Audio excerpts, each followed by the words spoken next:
welcome to our webinar, Proven Strategies to Increase Performance and Productivity Through Employee Engagement. And once again, thanks for joining us. So from talking to many of our clients, we know that HR leaders at the moment are really under pressure for boosting productivity. And especially when we hear or we read so much in the press about all the economic challenges, companies seeing restricted growth. So we just hope that this session will offer you some tips and ideas for boosting performance, for keeping your senior leadership teams happy, and for obviously keeping your employees engaged. So without further ado, I will pass over to Ian, who is our expert in performance and productivity, and indeed years of experience in employee engagement. Thanks, Hayley. Thank you. Good morning, good afternoon, everybody, wherever you are.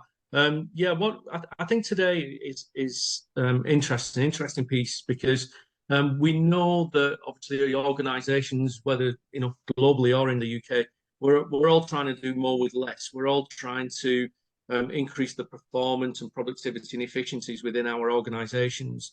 So how do we do that through people? There's lots of things we can do to increase profit and revenues and growth in terms of a lot of levers we can pull anyway. Whether they're successful or not is a different thing. But how do we do it through employee engagement? What's the key factors we need to look at? So today I want to cover high performance cultures and what the high performance cultures look like and what the key characteristics, but also what's changed over the recent past in terms of high performance cultures and what influences those. What's the biggest performance and productivity challenges, and not just around the now and what's the hurdles to jump over now, but what about the future? What does the future look like, and what are the challenges as organisations we're going to have to get over in terms of the next few years, maybe 10, 20 years even. How do we innovate leadership, and what's changed around leadership, and what kind of leaders do we need to be? How employee listening has a key role, because understanding people and understanding how they're thinking at different points is really important. And then hopefully I'll pull it together with a few tips on what you need to think about. So we'll explore a number of different things across this. So what does high performance culture look like? I think it's a couple of things. I think the first thing is that it's around people and values and around the driven environments, because if we all know where we're heading to, when we're all behind the kind of flag of the organisation, and we know what those values are and where we're heading to, the kind of strategic narrative of the organisation, that's really key. Organisations lose people, as it were, and lose levels of engagement when people just can't see what the future looks like. So it's really important that we have values-driven environments and supportive leadership teams that are able to communicate these key messages down through the organisation. And critically, it's not just about, here's company X and here's where we're going and here's where we're heading. It's also about communicating what's in it for me. So, being selfish as we all are as employees, it's not just about, working for a great organisation that's got a great strategy and a great future. It's also about what's in it for me. How am I going to benefit? How am I going to work through this? What's my standing in the organisation? How's it going to impact on my job going forward, and what does that feel like? So it's very much around creating supported teams and motivated teams with a shared set of goals, and it's a heart and mind approach. So in terms of mind, it's about the tangible, if you like, in terms of values and vision and where we're heading and what those feel like to people. But the heart piece is buying into that. So how do we buy people into that? So high performance culture, I've tried to create a definition for you. It's characterized by a set of shared values, behaviors, and consistent practices that encourage, empower, and enables individuals and teams to achieve high level results. And as I said, it goes beyond individual performance, and it's about aligning people with our vision, mission, goals, where we're heading to. So you get that buy-in, that hearts and minds buy-in to the whole process. If you don't have that, you lose people along the way. If we take a step back and look at how high-performing cultures evolve, there's a set of guiding principles that we all usually develop within organisations, and they're around your purpose, where we're heading, why we exist, if you like, the vision, so where we're heading, what's our vision for the future, valued, and critically around values, we have usually we have a set of behaviours around those, which are acceptable behaviours and positive behaviours. The strategy of how we're going to get there on this journey, and the market context and the brand. And usually wrapping around that, you've got a kind of strategic narrative, a framework. But critically, the culture and the way the culture operates is brought to life by people. So it's the experience that you have a day to day with the values or the purpose or the vision or wherever we're going. It's that experience which brings the culture to life. So we've got to have great leadership, you know, brought to life by leaders who inspire people, who allow people to innovate, who allow people to evolve within the roles. Fantastic leaders who do that. A working environment that allows you to actually do the job and achieve. So systems and processes and tools to be able to do what we want to. Process and policies that allow you to do all that fancy stuff like innovation, but don't hinder. So we're not creating barriers for colleagues all the way through the experience. Comms and engagement stands by itself. We've got to have great comms, and we'll touch a bit on that in a second. And great behaviours as well. So no negative behaviours in the organisation.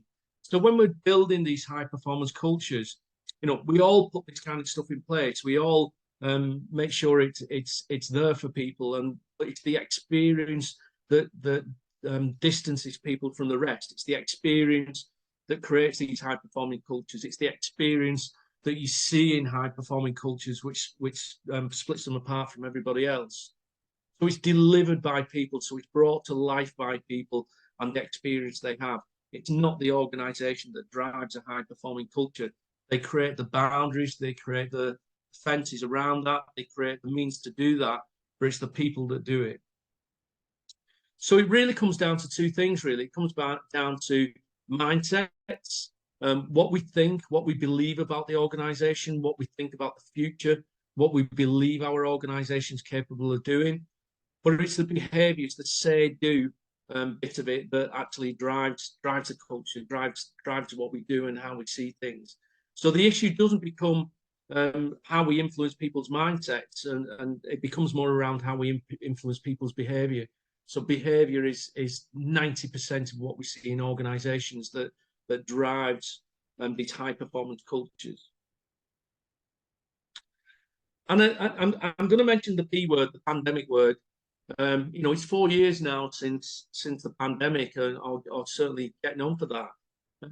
But the kind of outcomes of the pandemic and the impact it had are still very much there for people. You know, so you know, if you look on these three different strands, you know, resilience and strategic planning within the organisations. So, you know, how are we preparing for future external threats? And that's not necessarily around future viruses, although it could be. So, you know, things like the war in the Ukraine and things like the global change in how fuel is being produced because of the war in Ukraine. Those external threats weren't around in 2020 when the pandemic started. So how are we preparing ourselves for changes in that? And the impact then on business plans, on risks and scenario, the value of key workers, the climate change, and critically the trust in government. You know, we all have a view on how our governments handled the pandemic at that point in time, and that really is still around, you know, in terms of trust and in terms of how people feel about government. So the resilience, what the people feel at present, has changed dramatically in the last 4 years. I think the other thing is the relationships, human interactions. So, you know, the whole debate is still raging really around hybrid working and home working and offices, and we're seeing a general pushback towards more people being in the office and working in the office, if that's what your environment is, and less in home working. And perhaps we'll see that trend continue over the next few years. The relationships and mental health, well-being is really critical at present. We're trying to do more with less within our organisations. So mental health and well-being and physical health as well are really key. And part of that really is the perception in what we value. So what the pandemic actually changed the way lots of people thought about work. So we went through what was called the Great Resignation, if you read about that. and the value of what we place in the workplace and the value of work to individuals changed quite dramatically at that point in time. Whether that's still the same now, I'm not sure. You know, lots of people retired because they changed their mindset about work. As the different costs and higher cost of living bit over the last kind of 12 to 24 months, you know, lots of those people actually went back to work. So it did change the way people think. And then there's a number of other relationships, the relationship with the social connections, the relationship with neighbours, citizen engagement, behaviour change. There was a number of different factors in terms of relationships of people. And then the impact on high street, obviously that's changing dramatically with online shopping, has been for probably the last 15 to 20 years, but even more so through a period of pandemic, and it stayed there. So we see high street, certainly in the UK, being decimated. You know, it's moving, shopping's moving entirely to online, if not in large bulk. And relationship with public transport, the impacts on airlines, and impacts on savings, etc., etc. So there's a number of factors that changed. So if you think about the pandemic, it wasn't just about the now, if you like, in 2020 and 2021 when it was around. It's changed the way we think about lots of different factors which impinge on how individuals think about work. And we have to take all this into consideration when we think about high performance organizations and how people perform, because they have different views of work life. So in 2024, I think the key points that we need to really home in on, some of it is around communication.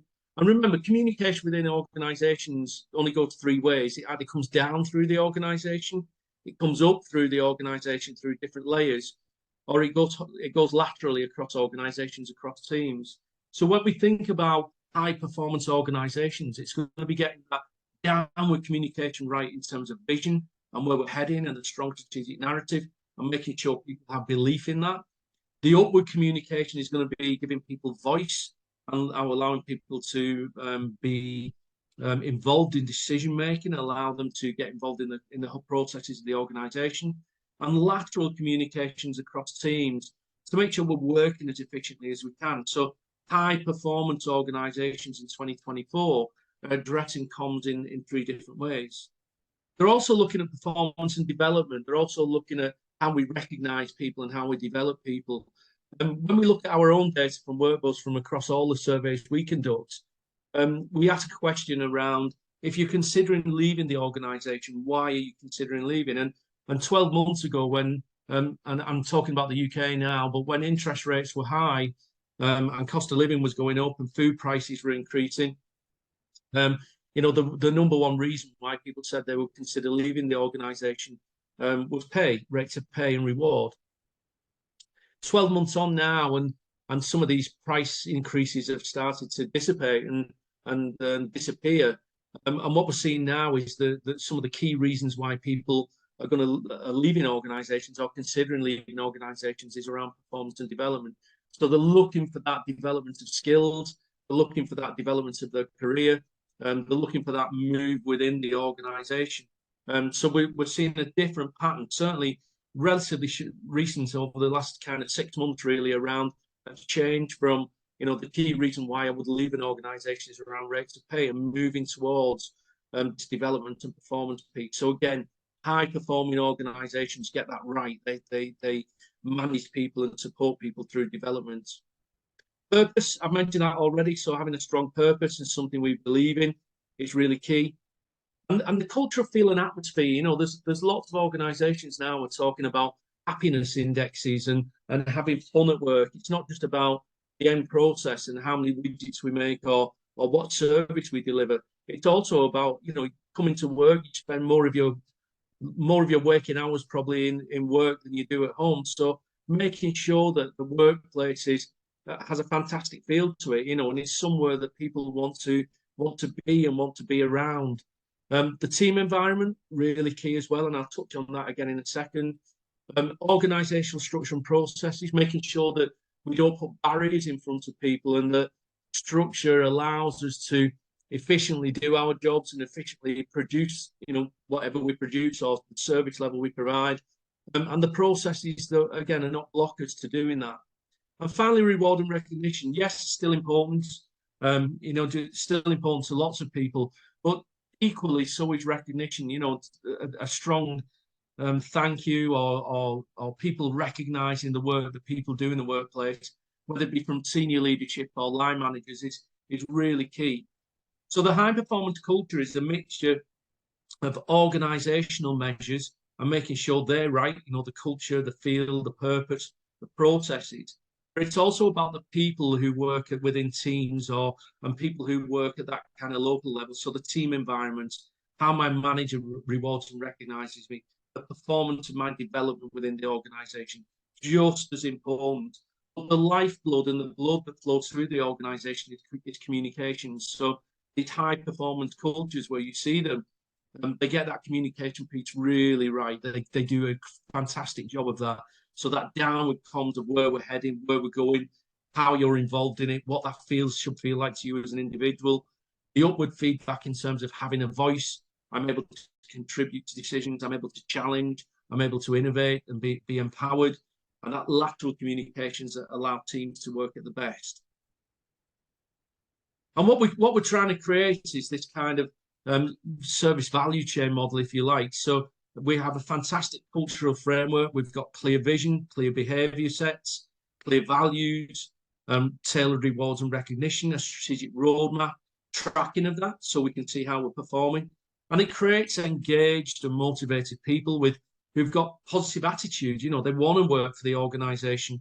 They're engaged with the strategy because they know the part they play in it. They understand the value of their contribution, and they get supportive behavior. So wherever direction they want to go and however they want to do the role and however they drive it through, they're supported in that, whether all the way from the top of the organization right the way down to the line manager. And finally, hopefully coming out of that, we drive profitability, we create long-term growth, strong market positions, ROI, etc., etc.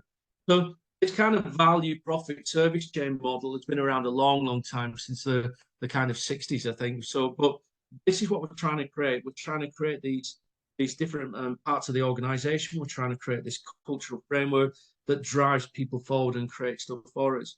There was a lot of work done by Engage for Success, which was a UK-based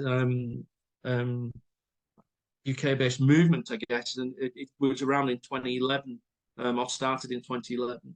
And they did an awful lot of work. You can look it up on the net, and there's published reports. And they looked at the impact of high performance cultures and cultures where there was high levels of engaged employees and the impact on a variety of different outputs. So, organizations that had high levels of engagement and positivity saw accidents decrease, for example. They saw safety levels increase. They saw profitability and revenues go up. So all the things that you want to push forward and go up, they saw. All the things that you want to go down, like absence and sickness and all those kind of things, decrease. So moving towards the high performance culture and making sure you have these different points in place is really important, because you genuinely get outcomes that you need for your organization. And I think that there's a number of characteristics that you see from high performance organizations, and invariably you see all of them for the ones at the very top, but you also see a mixture of these across other organizations. But where you're looking at high performance, high engaged organizations, you see agility and innovation. So for some of that stuff that I showed you earlier around the pandemic and the outputs of that and what that feels like, they've moved pretty quickly. They've been agile enough to deal with those things. They've innovated within that kind of period of time. And most of those things they're dealt with and moved on from. So organizations that are high performing are usually very, very agile organizations and innovative. And not just innovation in terms of product or service, innovative in the way they work and innovative in the way they treat people and work with people. They also continuously improve. So at an individual level, they look at individuals. They look at individuals, how individuals can improve. They look at teams, and they look at team improvement, efficiencies. And they're also looking at the corporate whole. So they look at continuous development and improvements at numerous levels throughout the organization, so that everybody is driving forward, not just certain groups who are more energetic and more thinking and more forward thinking. They're looking at everybody across the whole organization. So the whole thing around PDPs and appraisal processes, it's really important for that continuous development. So they're always pushing forward and driving forward. Performance reviews, really that touches on that point. So they have effective performance reviews so that they understand not just about where people are not performing, it's much more about how we can perform better. So it's looking for those opportunities to improve all the time. So performance reviews, not just of individuals, but across the whole organization. Knowledge transfer and retention. So how do we share knowledge across our organization? So if somebody in one part of the world does something fantastic and manages people in a different way and leads people in a different way, how can we share that knowledge across other parts of the world? So making sure we're sharing that best practice and understanding where that best practice is. Strong leadership, and I don't mean strong in the sense of autocratic leadership. I'm talking more around leadership of understanding the direction of travel and having strong messaging around that, strong narratives, strong leadership in terms of determination and taking the organization forward. So decision making is clear and concise and understandable by everybody. Engaged and empowered employees, I've mentioned that quite a bit, but colleagues who buy into the process and a shared vision. So the characteristics of high-performing organizations are very clear, very common. What's the challenges, though? So we've explored a bit about how high performance has changed and the reasons for that. We've explored what the characteristics are, but what's the challenges and uncertainty about the future? What do we need to tackle? What do we need to think about? I think there's 5, and I'm quite happy for somebody to say, no, there's more than that, Ian, but 5 big uncertainties around the future of work and what in what we're seeing in coming out of surveys and what I see when I talk to CEOs and leaders within organizations. I think the first are productivity challenges, and this data is taken from our State of Engagement report, which we run every year. So we asked around what the challenges are for you as an organisation and what you see as challenges over the next kind of 12 months or so. And the 24% of them, around a quarter of organisations, talked about recruitment, the right skills, upskilling and training existing employees. So that recruitment and retention piece, which we've seen as a real challenge for organisations over the last probably 18 months now, is really key, really important that people get that right. Whether that's developing strong EVPs or whether that's how we recruit people and onboard people, and whether it's how we upskill the workforce and train existing employees, really important that we understand that. I think low morale is really key. So industries that have been hit really hard with advances in technology around AI, perhaps, or as I mentioned, the high street retail moving online. Areas of low morale, how do we deal with that? Collaboration across teams, as I said, strong communication solves that, but 15% of organisations talked about that. Complex operating procedures, we've mentioned that as well, and not empowered to make decisions. So that voice and being involved in decision making is important. Lack of required resources, remote hybrid working practices, and 1% talked about automation through AI. And I'll mention AI in a second, and we'll come back to that. The interesting thing is when you look at the productivity challenges, there's no real consensus.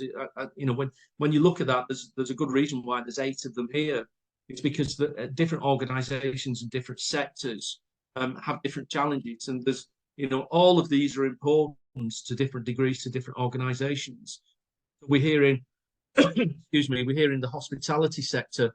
We run the employee survey, employee engagement survey for a large hotel chain in the UK, and their recruitment and upskilling is absolutely key for them.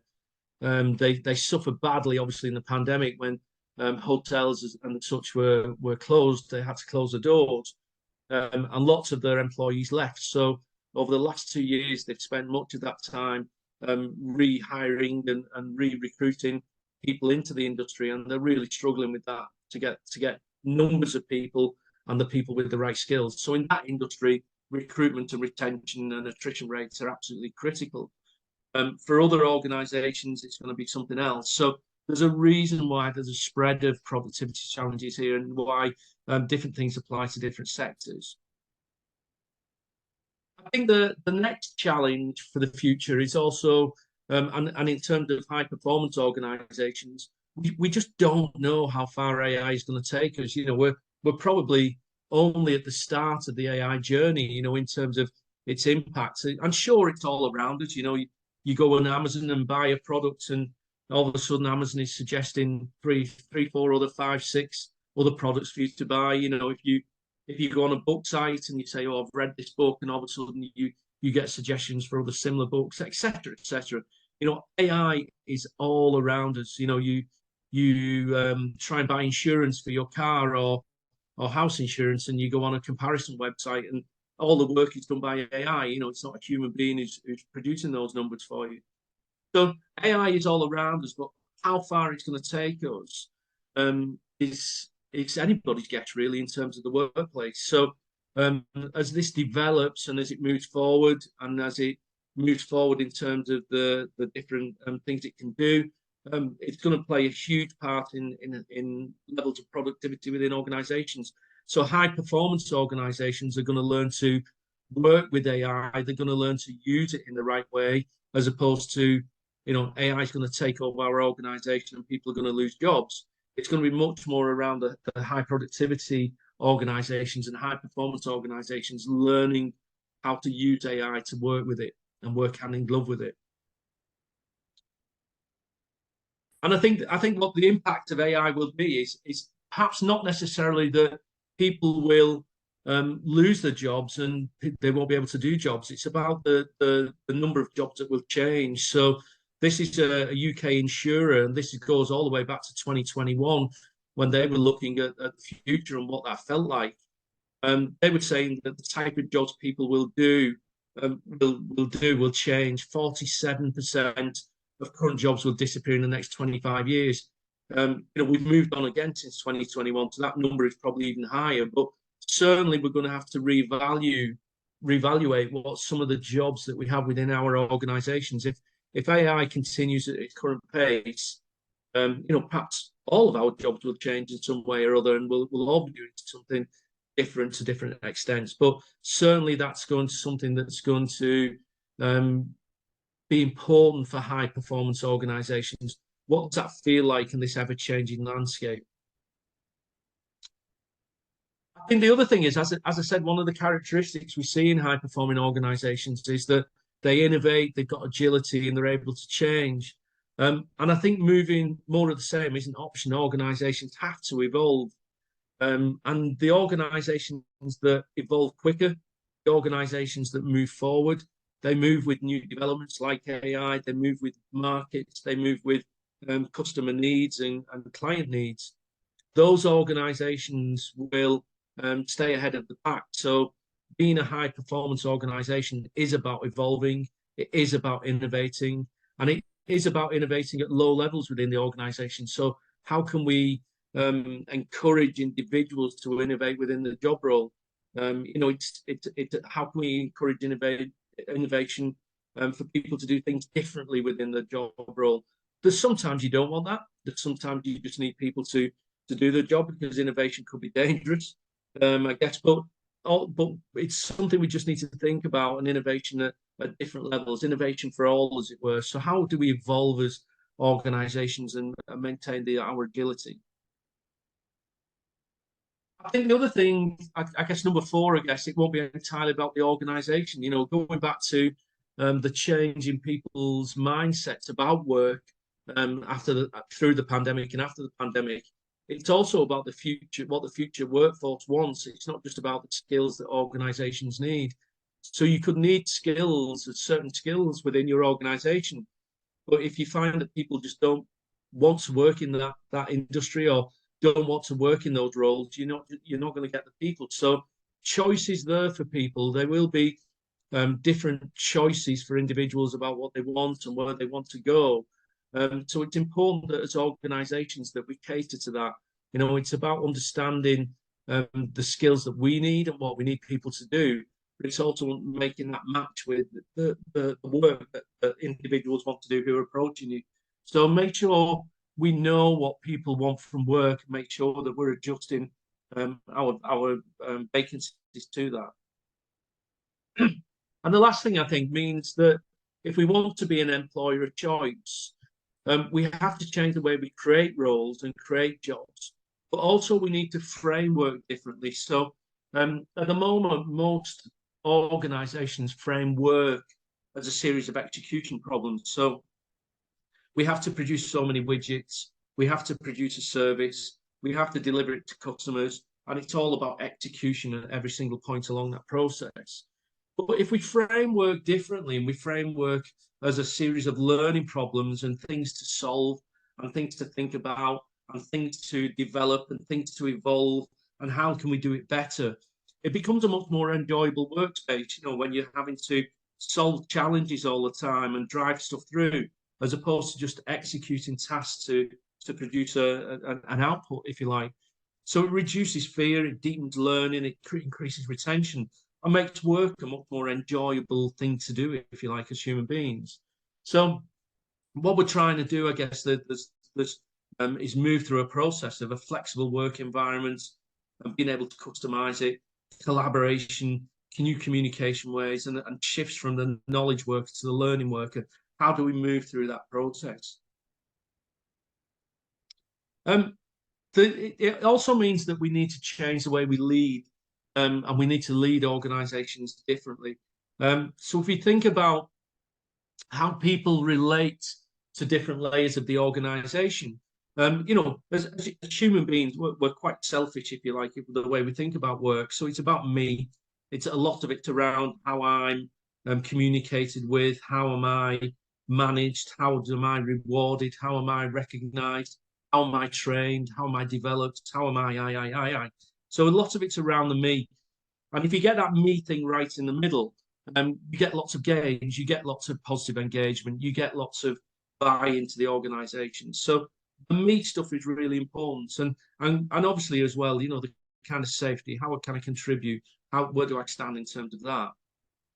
The next really important relationship is between me and my manager.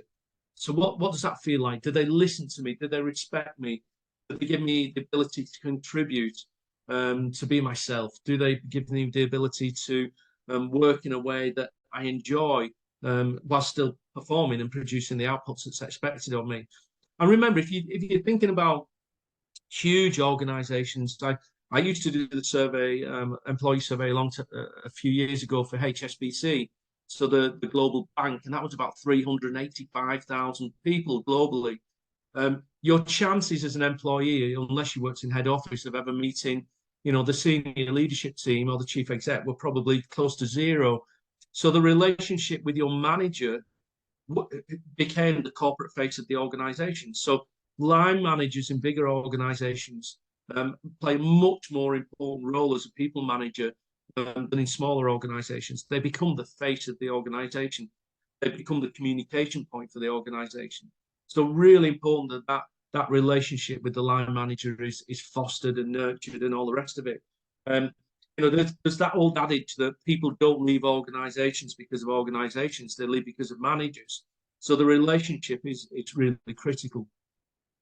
And then the next layer out, if you like, is the relationship with me and my team. Do we work well together? Do we work well with other teams? Am I respected within the team? What's the culture within our team? Because different teams can have different cultures.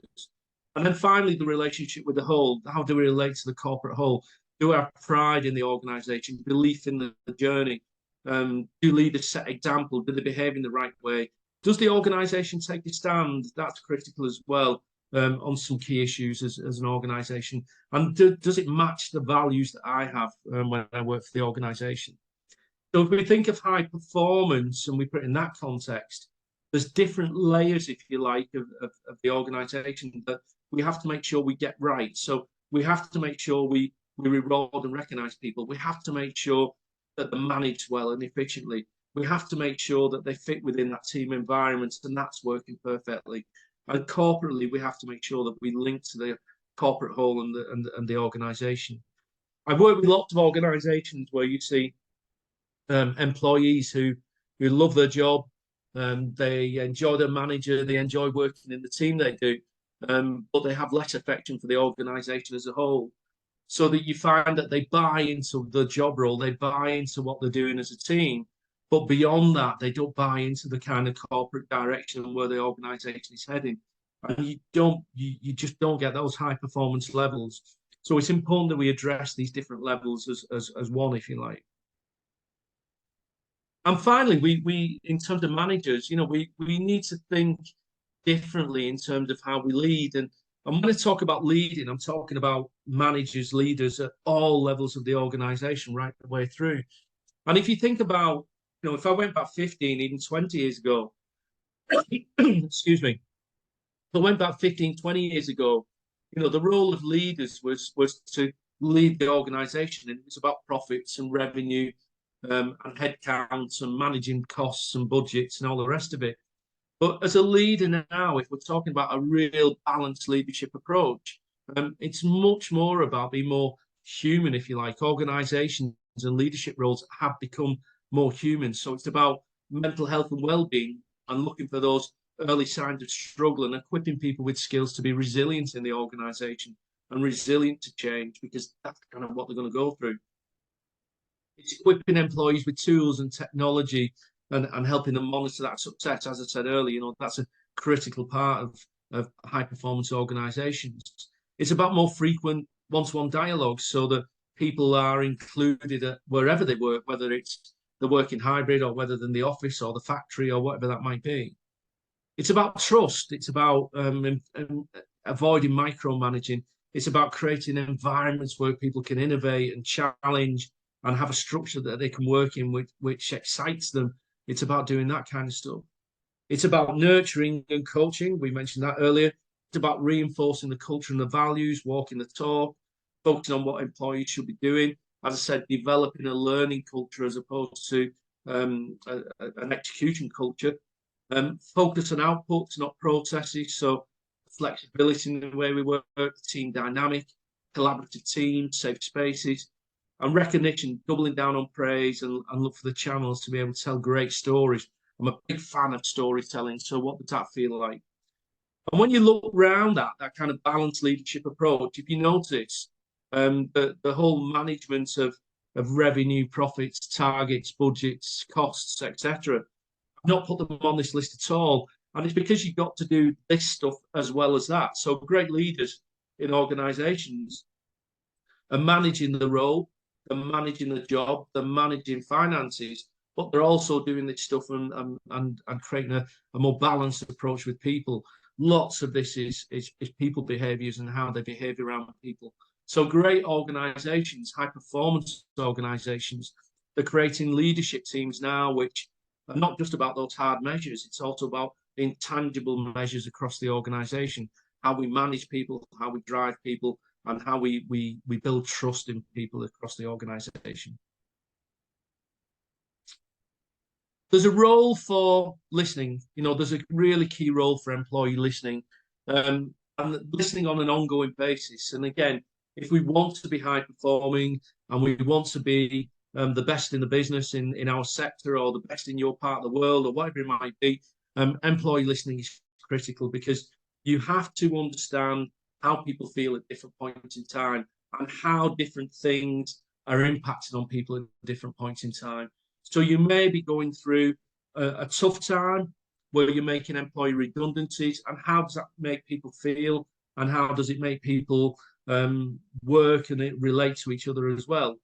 But by the same token, you may be going through a fantastic time where you're going through fast growth and you're going through development and everything feels fantastic. But without listening to people, you don't really know how people feel. So you can be in a fast growth environment where, the money's coming in and revenues are up and growth is up and profit is up, but people might be really struggling to keep up with that growth. And you might find that people are stressed out, the well-being is struggling, the mental health is struggling, etc., etc. So employee listening is critical, whether you're in a fantastic position as an organization or whether you're struggling as an organization. It reveals these concerns and needs and ideas. As I said, if you're in a great place, don't assume that that everybody's in the great place. You know, people may be struggling with that level of growth, the speed of growth, the pace of growth. So, and if we're going to look for that empowering culture, we're going to look for issues around morale, we're going to look for high levels of engagement and productivity. Understanding what drives that and what levers we need to pull as an organisation is really critical. So listening is important. Ongoing listening is important across the piece.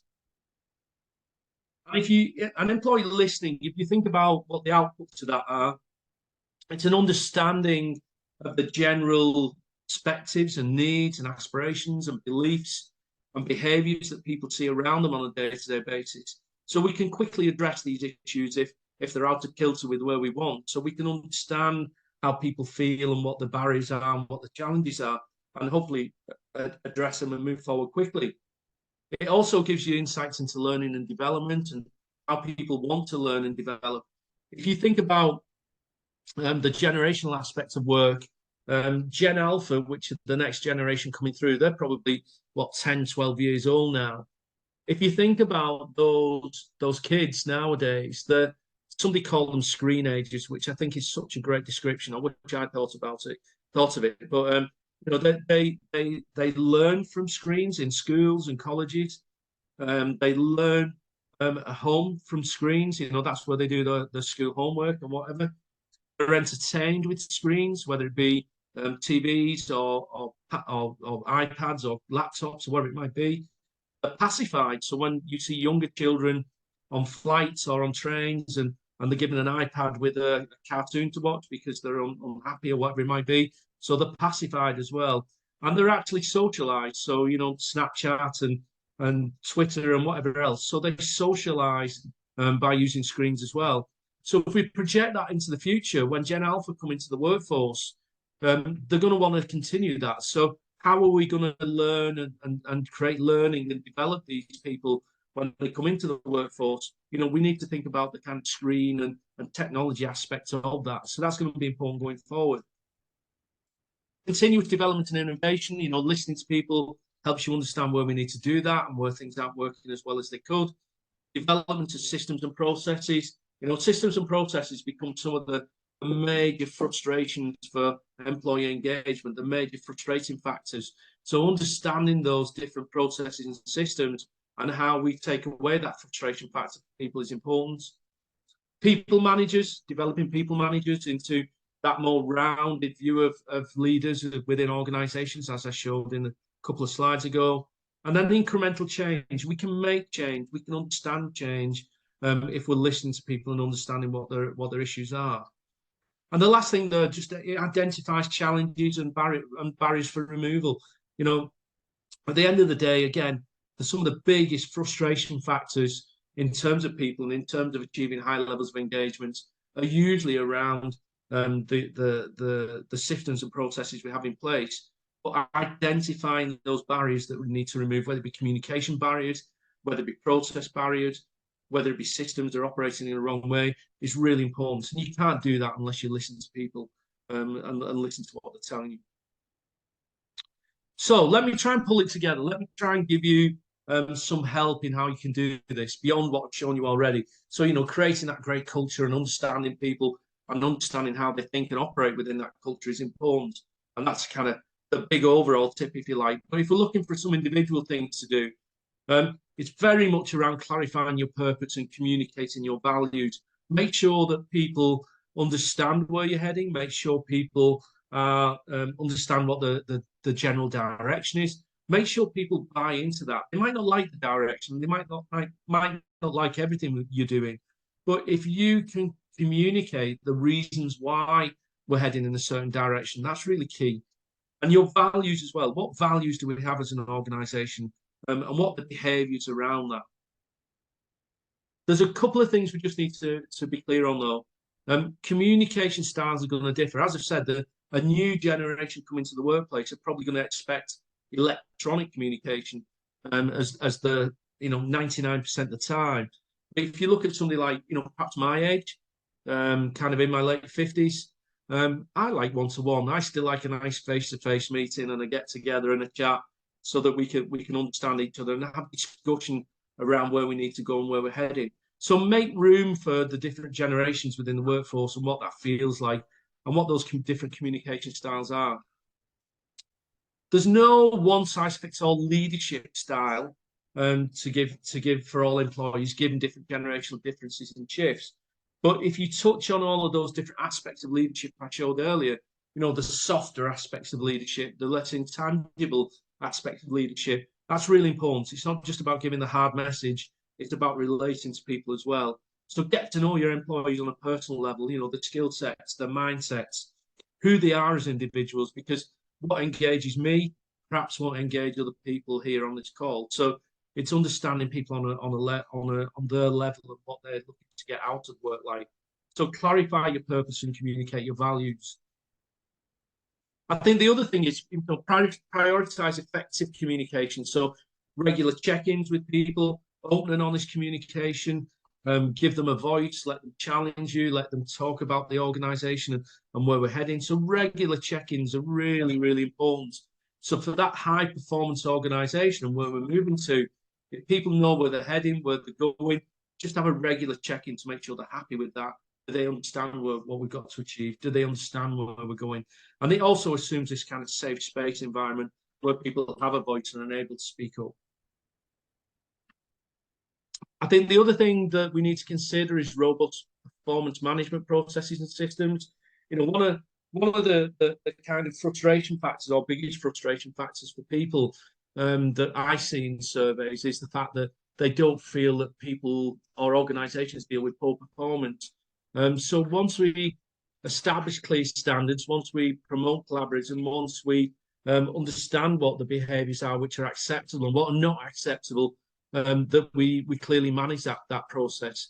If you're coming out the other end of a change where you're heading towards high performance, it's really important that that kind of individual is managed through that so that they understand how to be effective and how to work at the best.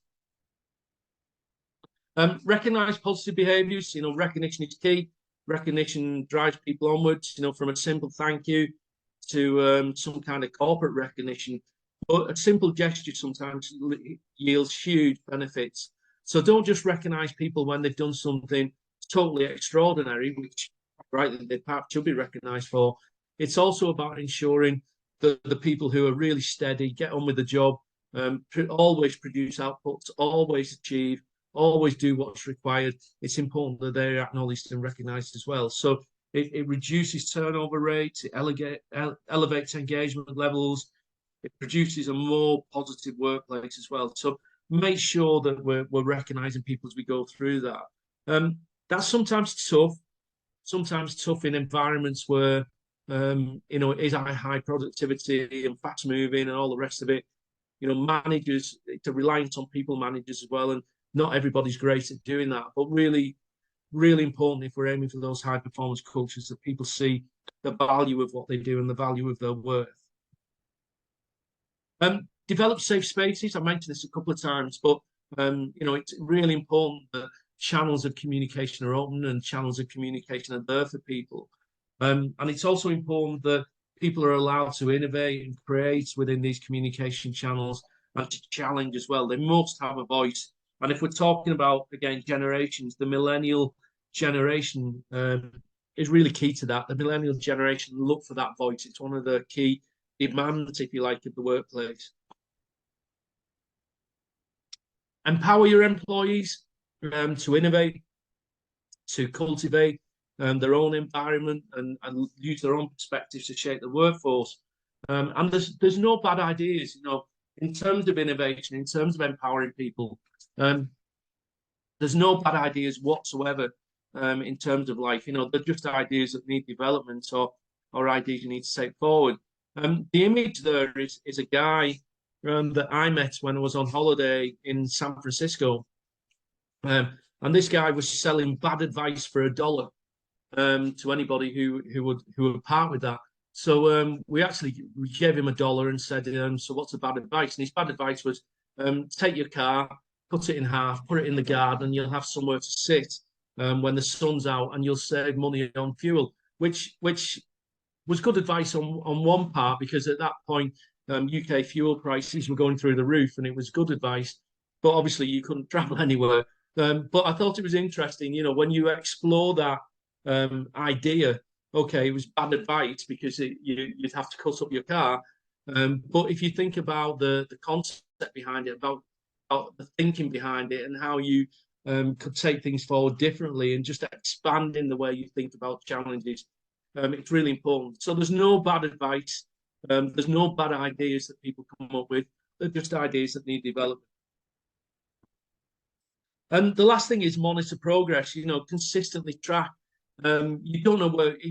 You know, you've got a target. I've said you've got a vision and values. You've got somewhere that you're heading to. You've got a purpose. But you need to understand the journey you're on and where you are against those KPIs. And we're not just talking about financial KPIs here. We're talking about KPIs in terms of management, in terms of people, in terms of development. You know, and it's just about understanding that ongoing cycle of success within the workplace that drives people forward as well. So I think if you're going to transform your culture, if you're going to change your culture, if you're going to move your culture forward, it's not easy. You know, let's be clear about that. You know, changing cultures doesn't happen at the click of somebody's fingers. It doesn't happen easily. Changing cultures happens over time, and it's tough because you're not just changing processes and systems, you're changing the way people behave, the way they think, and some of those behaviors are hugely ingrained in the organization and individuals. So in the first instance, it's about energizing, it's about focusing on reinforcing good existing culture and behaviors and losing the bad. So it's initially about that. It's also about mobilizing, so enable change through strong strategic narrative and effective communications. I've mentioned that a couple of times now. So driving the message down through the organization, making people understand, helping people to understand what part they play and in that kind of strategic direction and where we're heading, and also giving those upward channels a chance to open up as well in terms of people challenging that and people getting involved in that kind of process. But focusing on values and behaviours and how we change those for the positive. Adapt. So use change to lever, modify and refocus preferred values and behaviours. So if some of your behaviours and values aren't working and it's not taking you in the right direction, think about changing them. You know, not that it's fixed in stone, but, you know, give them a chance to bed in and move forward. But if they're not working, change them and move them in onto something that's much more productive for you as an organisation. And lastly, transform. So once we kind of move from bottom left to top right, excuse me, we're driving change through transformational programs, strong leadership communication, articulation of preferred values. And once we get into that kind of mindset as an organisation, you've very much been on the journey of high performance, and you should be seeing tangible differences in your organisation and tangible differences in terms of the workplace. And when I walk into clients and I walk into high performance organizations, you know, you almost feel it. You feel it in terms of the way people speak to you. You feel the excitement in the organization, in the way people talk to you. You feel that there's always a need to drive on to the next thing and innovate within roles and with the organization. And they listen to people. They listen to what their organization is telling them. They react to that. They move with that. And they understand how to push on. So transform is a really key word to end on. It's really important that you do all those different aspects. And if you want to be high performing, it is about transformation. It is about changing things for the better and moving your organization forward. So thank you for that. I think we've only got a couple of minutes left. I was going to invite questions, but I think we've only got 3 or 4 minutes. We have got a couple of minutes left, Ian. Thank you very much for that. And well done, Ian, for keeping your voice going through that. Ian's had a very intense week or two of presenting to senior leadership boards and has become an absolute expert in PowerPoint as a result. But thank you very much, Ian. We have a couple of minutes left for questions. So if you do have a question, pop it in the chat or in the Q&A.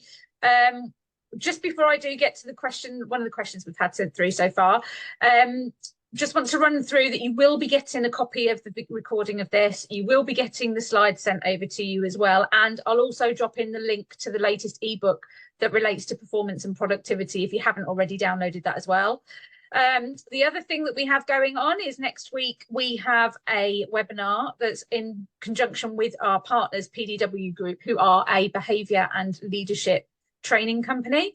Now, Ian mentioned earlier saying that people don't leave jobs, they leave managers, and there is a direct connection between the behaviour of leadership and employee retention and performance. So that webinar may well help you if you're looking into improving management behaviours and having more traction from your training programme. So please do sign up from that. So let's just go to Jackie in New Jersey. She's asked a question around what are the best ways to tie successful engagement to performance, as in what data points can an organisation measure throughout the year that supports the statement, our engagement drove our high performance this year and this is how we did it. Cool. So I think there's a couple of things. I think what you're looking for, particularly if you do regular surveys with your people, which hopefully most of you do, you're looking for those kind of key measures around the big themes. So you're looking for high-level leadership scores. You look particularly senior leadership. You're looking for how those scores are driven through the organisation.